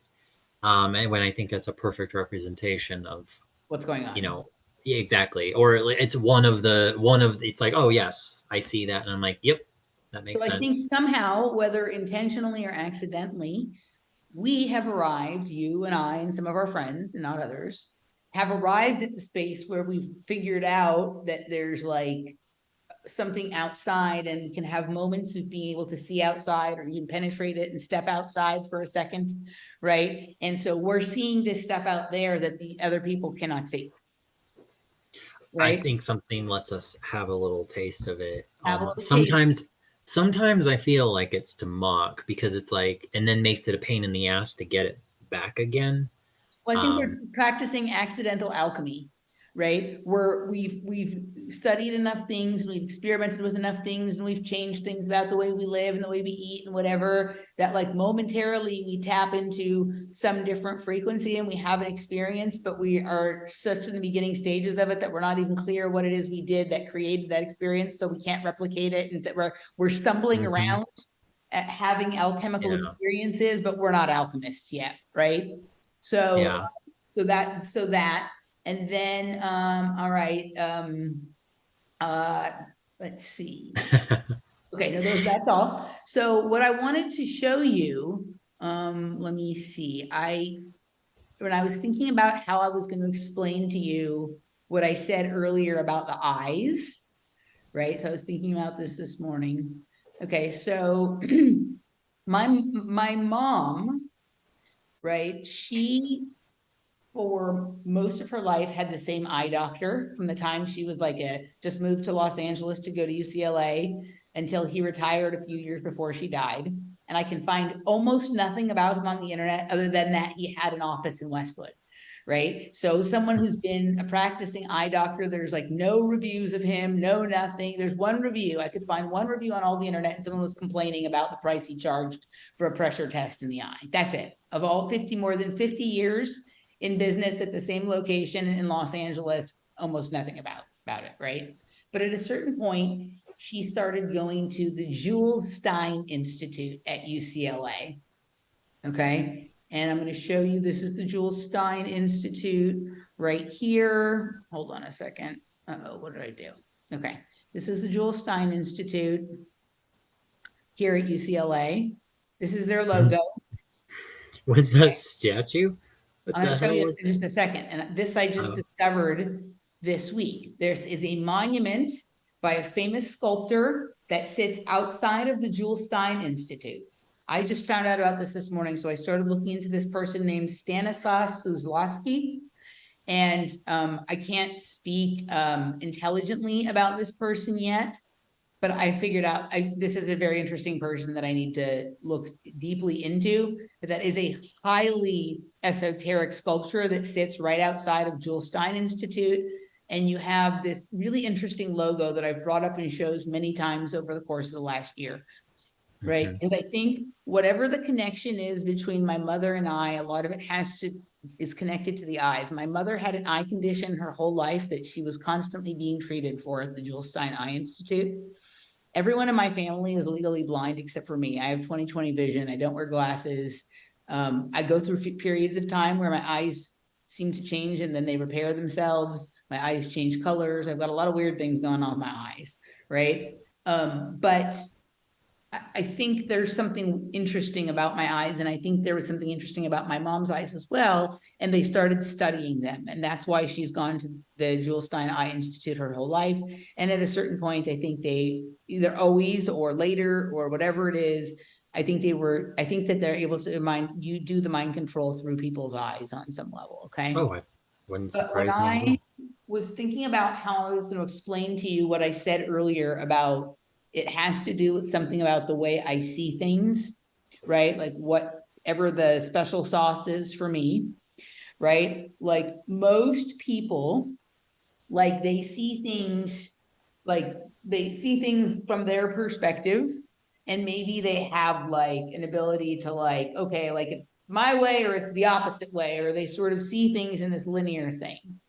But I think like I literally have this visible memory now, and I don't know if it's a real memory or one that I've created in my mind to help myself understand myself.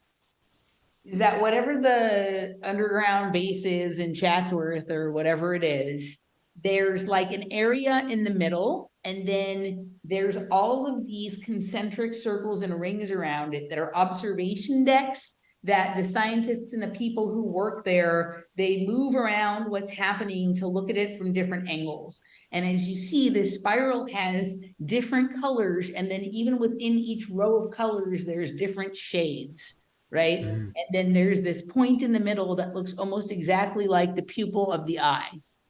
yeah. Okay, so I think either it is my nature, or on some level I have been trained, or it's my nature. And then just like you have an athlete that has talent, you get people to help them cultivate that talent, and it's training, right? Like, I think that this is the thing that I do, and why some of the perspectives are so weird or unusual or whatever it is that I have figured out how to look at an occurrence, an event, something that happens or whatever, and start to, like, from the moment it's happening, like I'm aware that there's something going on here, and I start to orient myself around it in this way that I am looking at it through all of these different angles and colors, and like this farther out, farther out, farther out. But when you step farther out, you're seeing it through like a different part of the light spectrum, right? Hmm. I think this has something to do with the eyes. Now, I can't see your eyes closely enough to see, right? Like I'd have to, I mean, I can see, here, like you talk so I can see, so you're Uh, big. Like if you, oh, hi.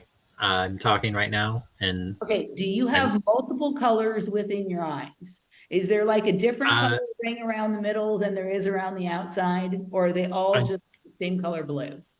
Yeah, I don't know. Actually, I've never stopped to think because mine are blue. Um, I used to get compliments on them all the time until about 5, 10 years. Well, about 5 years ago. But I always working in corporate America always wore blue. I just like to wear blue, so I think it made them pop. But my eyes I know have improved over, and that my doctor even was surprised. My prescription has gotten Less instead of more. yeah. I don't need as rough of a prescription. Basically, every time I've gone for glasses or contacts in the last 15 years, I equated it at first. The only change I could pinpoint was um, cleaner water, and he's like, well, maybe you're cleaning your body out more, and you have less. Something's building up less differently in your eyes. But um, I know there's a lot of weird stuff about the eyes because I meet plenty of people that I don't think have souls, and I can tell from the eyes, and it's really dark. And even if they have blue or brown eyes, I think most of the time they don't have blue. But I've heard about the multicolor. I think if Heterochromia, you the central what heterochromia. so what happens if it's like you've got that ring of separate color? Is So there there's anything particular lots that? of ideas about it. Like there's a field of study called iridology that looks at that, has ideas about what that might be connected to, different schools of thought from optometry and ophthalmology. We don't have time to get deeply into it, but I'm going to leave you with this to ponder, and then maybe we talk about this a little bit next time. Yeah. So it's called central heterochromia. So heterochromia would be like when you see the husky with two different colored eyes, like one blue eye, Uh-huh. brown eye. But central heterochromia is when there's multiple colors within one eye, and generally it's like a splattering or a ring of one color around the pupil, and then different colors the farther you go out, right? So, and it's a fairly rare condition, but almost everybody I know has it, right? Which is weird. It's like less than 1% of the population has it, but almost everyone I know does. And it's not strictly Jewish people that have it, but it's very common amongst Jewish people. So Okay. if you read into lots of the scholarly literature about things that happened in whatever happened in Germany, whatever happened, which I think something happened, but I don't think it was exactly what we've been told happens, that the famous doctor was most interested in separating the women and the children from everybody else, and then was wanting to keep alive or to examine the eyes of Mm-hmm. these some of these Jewish women and children that had a specific kind of eye, right? So Yeah. like in my head, like I always thought that there was something there. Allison McDowell shared with me when we were exchanging a lot of information, an article about these birds that have something in their eyes called cryptochromes that help them to navigate their way around reality.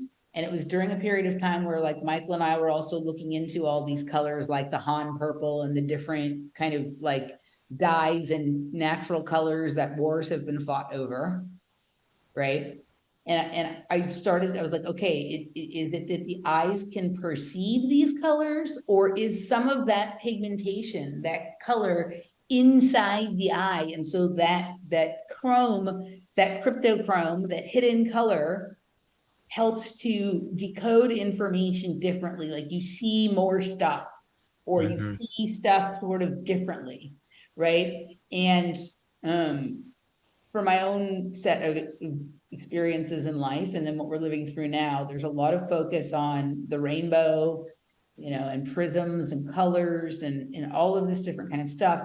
And I'm starting to think that this something about these eyes creates this full color spectrum perception of the environment that isn't just, oh, I see things brightly and vividly or whatever, like that too, right? But that there's literally like secondary and tertiary and 4 or 5, 10 levels out, just like in this picture is good for a lot of different things, right?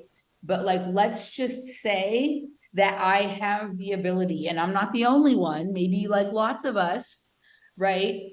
But then we all have different things also going on in our bodies with our genetics and our blood, different elements at different levels that interact with this somehow. But what if like I'm able to like move around in these different sort of squares, right?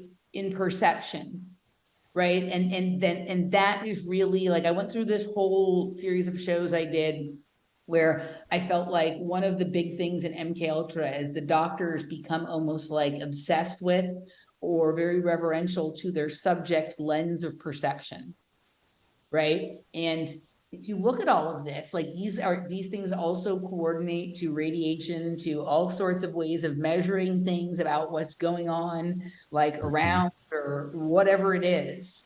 And you know, we have this very famous thing that people think is just like a cultural logo because of Pink Floyd, but I think there's like a lot to this, right? I mean, you can look here showing like this particular, I mean, I don't know exactly what I'm looking at here, right? But this is a brown eye. But if you look at this eye, there's like different colors going on within it. I think Yeah. there is something to our eyes that affect our consciousness in ways that we've only been led to believe really like our brain or other things about our sensory organs do. And I think every science fiction movie at some point zeroes in on the eye, right? Like they have all those scenes in the OA, like the main character was blind, right? There's like some obsession they have with studying the eyes. There's like all these weird things with retinal display and corneal transplants and LASIK surgery and laser surgery and like what's really happening to people when they do that. Like, sure, you can see more clearly, but what if you've had like a completely separate band of information removed from your ability to perceive it? Yeah.